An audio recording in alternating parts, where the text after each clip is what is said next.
There's something deeply strange about the way human beings affect one another, especially when they're not even trying. You walk into a room, you say a few words, maybe you don't even notice the tone of your own voice.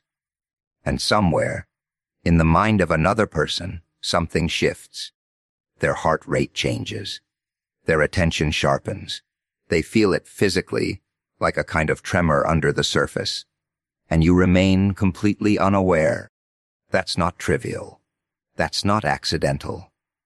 It speaks to something profound about the structure of social reality, that your mere presence, your pattern of being, has consequences far beyond what you consciously intend. You're not just an isolated individual moving through the world. You're a force of interpretation for others. You become a symbol, a signal, a source of emotional meaning in someone else's life, often without permission, and certainly without full understanding. And what's unsettling about that is not simply that someone might feel drawn to you, but that this response emerges from who you are at a level you haven't fully articulated. It's not just what you say, it's what you embody. Your posture, your restraint, your chaos, your discipline, your contradictions, they all communicate something. And someone else, perhaps quietly, perhaps intensely, is responding to that in a way that feels almost involuntary. So the question isn't just why they feel that way. The deeper question is, what are you carrying unknowingly that has that kind of impact? Because whatever it is, it's real, and it means you're affecting the world in ways that extend far beyond your conscious awareness. You walk through the world assuming, perhaps quite naively, that your impact on other people is limited to what you explicitly say and deliberately do. You think that if you keep to yourself, if you remain relatively quiet, if you avoid unnecessary attention, then you pass through social space without leaving much of a trace. But that's not how it works. It's not even close to how it works. Human beings are extraordinarily sensitive creatures. We are constantly watching, interpreting, decoding. Not just language, but posture, tone, hesitation, eye movement. Subtle cues that operate far beneath conscious awareness. And so even when you believe you're neutral, even when you think you're insignificant in a given moment, you are still broadcasting information. You are still, in a very real sense, telling a story about who you are. Now, here's where it becomes complicated. That story isn't constructed only out of your intentions. It's built out of your habits, your past decisions, your unresolved conflicts, your discipline, or your lack of it. It's reflected in how you stand, how you listen, how quickly you react, how carefully you choose your words. And other people, whether they want to or not, are responding to that story.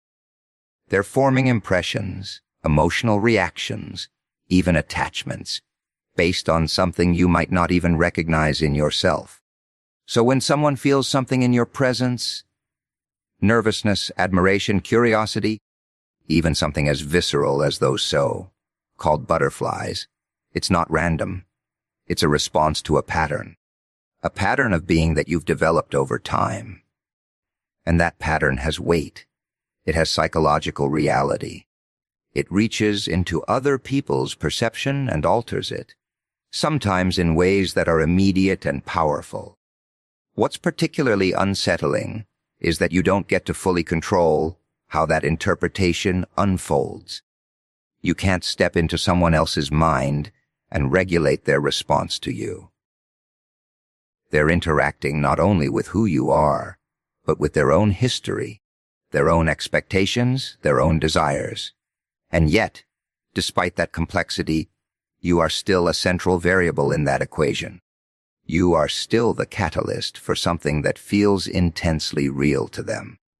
And so you might find yourself in a situation where someone is deeply affected by you, more than you would ever predict, while you remain almost entirely oblivious.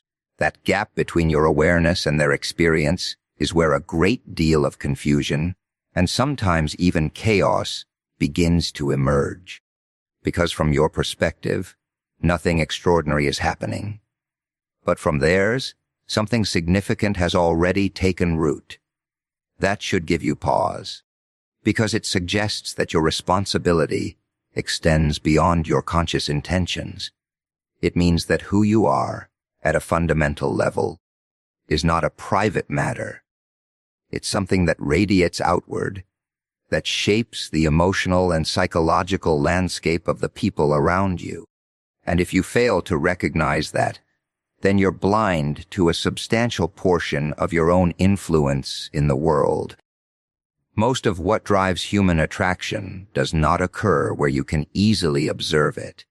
It doesn't arise neatly in conscious thought, where someone sits down, evaluates a list of qualities, and decides in a rational, articulated way that they feel something for you.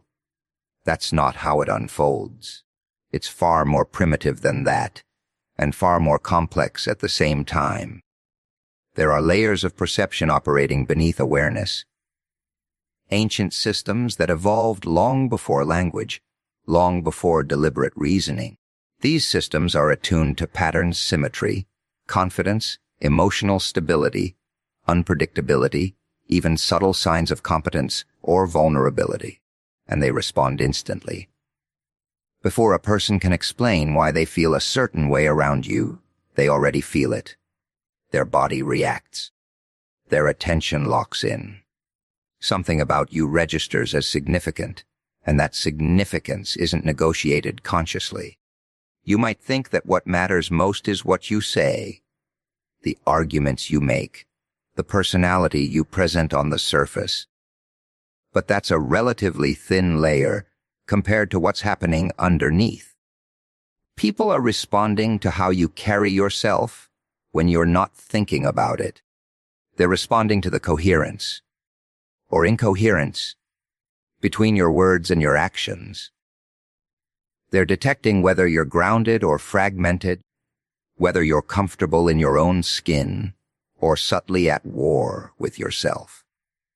And that's where things become particularly interesting, because the aspects of yourself that have the greatest impact are often the ones you haven't fully examined. Your habits, your emotional regulation, your level of discipline, your capacity to remain composed under pressure, these are not things you can easily fake. They leak out, so to speak, in micro behaviors, in the way you pause before answering a question, in how you respond to uncertainty, in whether your attention is steady or constantly shifting. Someone else, observing all of this, may not be able to articulate what they're noticing. They won't say, "I'm attracted to the fact that your behavior demonstrates a consistent alignment between your internal state and your external actions." That's not how people talk. Instead, they'll say something much simpler. "I don't know what it is about you." But that statement is pointing to something very real. It's an acknowledgement that the source of their reaction lies outside of conscious explanation. And that's precisely the point. Attraction, in many cases, is not a decision. It's a perception that emerges from systems you don't directly control. It's shaped by signals that are subtle, layered, and often contradictory.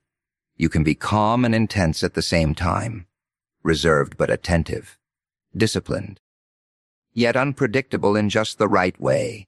These combinations create a kind of complexity that the human mind finds compelling, even if it can't fully decode it. So when someone feels something just by hearing your name, it's not because they've logically concluded that they should. It's because, at some level beneath their awareness, you've already been categorized as meaningful, as someone who disrupts their normal patterns of attention. And that disruption carries emotional weight, whether they understand it or not. You tend to overestimate the importance of what you say and underestimate the significance of how you exist while saying it. That's a fundamental miscalculation. Because in most real interactions, words are not the primary carrier of meaning. They are, at best, a surface-level articulation of something much deeper, and people are remarkably skilled at detecting that deeper layer, even if they can't describe it.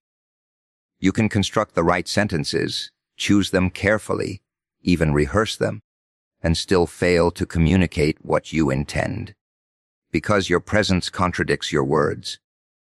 There's a lack of alignment, and that misalignment is what people notice. It's what unsettles them, or alternatively, what draws them in. Because when there is alignment, when what you say is consistent with how you carry yourself, it produces a kind of clarity that is both rare and compelling. Presence is not a vague or mystical concept. It's built out of very concrete elements. Your posture, for example, signals whether you're prepared to engage with the world or retreat from it. The way you hold eye contact indicates whether you're attentive or avoidant.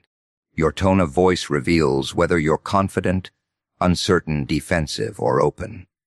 Even your silence communicates something. In fact, sometimes it communicates more than speech, and these signals are continuous. They don't turn off when you stop talking.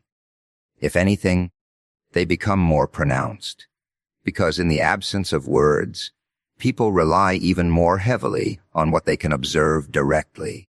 They start to fill in the gaps, to interpret your stillness, your expressions, your timing. And those interpretations shape how they feel about you, often more strongly than anything you could have said. Now, this becomes particularly relevant when you consider the idea that someone might be affected by you in ways you don't recognize, because what they're responding to isn't just your statements or your obvious actions. They're responding to the entirety of your presence, the consistency of it, the stability of it, the subtle tensions within it, the degree to which it suggests that you are grounded, or alternatively, that you are fragmented and uncertain. You might believe that you're keeping things neutral, that you're not revealing much, that you're simply existing without making an impression. But neutrality, in the way you imagine it, doesn't actually exist. Even restraint communicates something. It can signal control, or it can signal suppression. It can be interpreted as confidence or as fear, depending on how it's embodied. And people are constantly making those distinctions, often without realizing it. So when someone reacts to you, when they feel drawn in or unsettled, or intensely aware of your presence, it's not because of a single sentence you delivered perfectly. It's because your entire mode of being is conveying something coherent enough to register. Or, in some cases, something complex enough to intrigue. And that operates at a level that is far more immediate and far less controllable than the words you choose to speak. You can present an image of yourself to the world, and most people do, at least to some degree. You adopt certain mannerisms, you adjust your tone, you choose your words carefully, all in an attempt to shape how others perceive you. And there's nothing inherently wrong with that. It's part of social interaction, but there's a limit to how far that construction can take you, because people are not responding only to the mask you put on. They're responding, far more powerfully, to what lies beneath it. There's a distinction between what you project and what you embody, and it's a critical one. Projection is deliberate. It's calculated. It's the version of yourself that you believe will be accepted, admired, or at least tolerated. Embodiment, on the other hand, is the result of repetition over time. It's what you become through your habits, your decisions, your patterns of behavior, and that's not something you can switch on and off at will. If you try to present confidence without actually developing it, for example, it shows. Not necessarily in obvious ways, but in subtle inconsistencies. A slight hesitation where there shouldn't be one, a shift in tone when you're challenged, a break in eye contact at precisely the wrong moment. These are small things, but they accumulate. And people pick up on them, even if they can't explain what they've noticed. On the other hand, when something is genuinely embodied, it has a kind of stability that's difficult to imitate. If you've developed discipline, it reflects in how you manage your time, how you respond to difficulty, how you carry yourself when things don't go your way. If you've cultivated self-respect, it shows in the boundaries you set, in the way you speak, in the fact that you don't overextend yourself for approval. These qualities are not performances. They are integrated into your behavior at a fundamental level. And this is where attraction, or emotional response more broadly, becomes less about what you claim to be and more about what you consistently demonstrate, because consistency is what signals authenticity. It's what allows another person to trust that what they're perceiving is real, even if they don't consciously frame it that way. They sense that there's something solid there, something that doesn't fluctuate dramatically from moment to moment. Now, when someone reacts to you strongly, when they feel something just by hearing your name, it's not because you've successfully convinced them of a particular image. It's because, at some level, they've detected a pattern that feels coherent and meaningful. Something about the way you exist aligns in a way that stands out against the background of inconsistency they encounter elsewhere, and that has implications that go beyond simple attraction. It means that what you repeatedly do, how you repeatedly respond, is shaping not only your own character, but the way others experience you. You don't get to separate those two things. The person you are becoming is the same person that others are interpreting, reacting to, and in some cases, being deeply affected by. There's a tendency to assume that if you don't intend to affect someone, then you're not responsible for the impact you have on them. That assumption is comforting, but it's not accurate, because intention and impact are not the same thing, and the gap between them can be wider than you expect. You can move through the world believing that you're neutral, that you're not interfering, not influencing, not leaving a mark, and still be the source of a very real emotional response in someone else.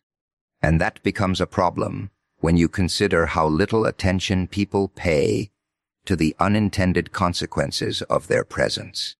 You might think that responsibility begins and ends with what you explicitly choose to say or do.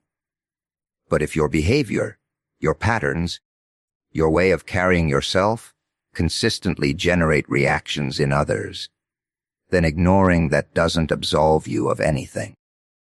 It simply means you're unaware of the role you're playing. Now, that doesn't mean you're responsible for every feeling someone has. That would be absurd. People bring their own histories, their own sensitivities, their own interpretations into every interaction. But it does mean that if there is a consistent pattern, if people tend to react to you in similar ways, if your presence repeatedly produces a certain kind of response, then there's something there worth examining. Because patterns don't emerge out of nothing. The difficulty is that these patterns are often subtle, and they don't announce themselves clearly. Someone might feel drawn to you, unsettled by you, intrigued by you without ever expressing it directly, and so you remain unaware. From your perspective, everything appears ordinary. But from theirs, something meaningful is taking place, something that has emotional weight and psychological significance. That disconnect can lead to complications. Because when you don't recognize the effect you have, you can't regulate it. You can't decide how to respond to it, how to set boundaries around it, how to engage with it in a way that is honest and responsible. Instead, you move forward blindly, and the other person is left to deal with an experience that you helped create, but don't fully acknowledge. And that's where responsibility becomes important, not as a burden, but as a form of awareness. It requires you to pay attention to how you exist in the world, not just what you intend, but what you consistently produce. It asks you to notice whether your actions align with your values, whether your presence reflects a level of integrity that you can stand behind. Because if you are affecting people, and you are, whether you like it or not, then it matters what exactly you're bringing into those interactions. It matters whether you are grounded or chaotic, clear or contradictory, disciplined or careless. Those qualities don't remain confined within you. They extend outward, shaping the experiences of others in ways that are often more significant than you realize. Once you begin to understand that your presence has a measurable effect on other people, that it reaches into their perception and alters it in ways you don't fully control, it forces a shift in how you carry yourself. Because you can no longer maintain the illusion that you're just an isolated observer, moving through the world without consequence. You're participating in something far more dynamic than that. You're shaping and being shaped by every interaction you enter into. That realization introduces a certain weight, not an oppressive weight, but a kind of responsibility that demands attention. Because if your way of being is influencing others, if it can create attraction, tension, curiosity, even discomfort, then it becomes necessary to ask what exactly you're projecting and whether it aligns with the person you're trying to become. Not the person you claim to be, but the one you actually are when no one is watching. And that's where self-awareness becomes less of a philosophical idea and more of a practical necessity. You have to start observing yourself in the same way others might observe you. How do you respond under pressure? Do you become reactive, defensive, scattered? Or do you maintain a level of composure that signals stability? Because those moments, the unguarded ones, are where your underlying structure reveals itself most clearly. It's also where inconsistency becomes visible. You might think you're disciplined, but if that discipline collapses the moment you're challenged, then what you have is not discipline, but a temporary state. And people can detect that, often without being able to articulate how. They sense the gap between what you appear to be and what you actually are, and that gap influences how they feel in your presence. On the other hand, when there is alignment, when your actions, your reactions, and your intentions form a coherent pattern, it creates a kind of reliability. Not predictability in a dull sense, but a stability that others can orient themselves around. They know, at least intuitively, what to expect from you, and that reduces uncertainty, which in turn shapes how comfortable or engaged they feel when they're around you. But achieving that alignment is not a matter of superficial adjustment. It requires a deeper process of refinement.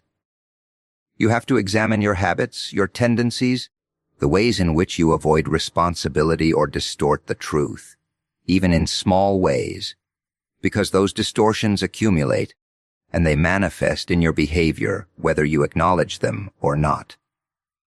And as you become more aware of this, you start to recognize that how you carry yourself is not just a reflection of your internal state, but also a signal that others are constantly interpreting. It affects how seriously you're taken, how much attention you command, how people feel when they hear your name or anticipate your presence. That awareness doesn't give you total control, but it does give you the opportunity to be more deliberate, more precise, more aligned in the way you move through the world